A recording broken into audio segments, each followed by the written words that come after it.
Good morning, folks. It is Monday, and it's time for Module 2. So, Module 1 I thought went really well.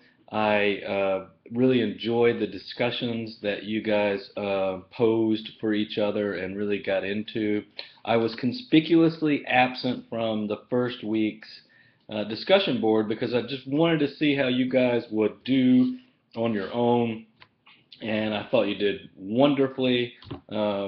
Really appreciate how you guys interacted with each other. I think that's key in terms of being able to create our learning community and to help each other out.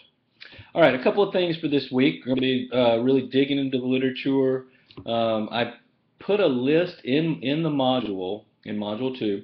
I've put a link to a list of all the American Counseling Association journals. I hope that you'll be able to utilize those the most.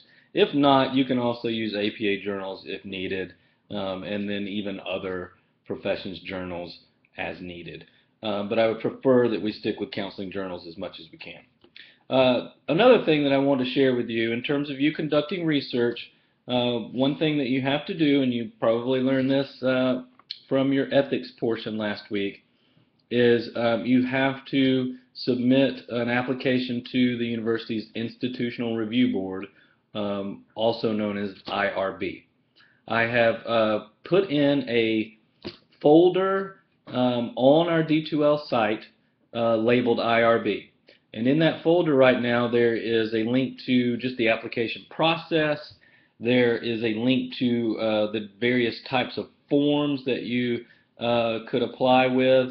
And then there's also a link to the training that's required for you to be able to conduct research using human participants. That training is online. It will take a little bit of time, maybe an hour or so, for you to go through. You've got to take some quizzes to make sure that you've learned the material. A lot of what you learned in the ethics portion of Module 1 will be on this, so it shouldn't be that difficult. When you finish that training, make sure you print out your certificate or save it as a PDF so that you have it. You'll need that when you submit your IRB application to the IRB board. All right, a couple of things about that. There are two potential applications for you to choose from. And the main difference between the two will be whether you as a group want to or may want to try to present your research findings or publish them at a later date.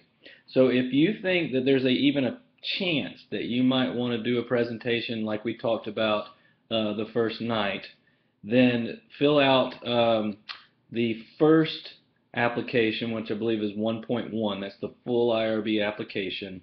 If you think there's no way, I'm not going to present, I don't even want to try to present, then fill out the one that's, I believe it's 2.2, which just states that it's for educational purposes only. You don't have to start on that just yet, but I want you to be thinking about it and make sure that it's in the back of your mind, because we'll need to do that probably within the next 5 weeks or so. So we're moving along, we're getting going. I hope everybody is starting to get into the groove of fall, and let me know if you need anything.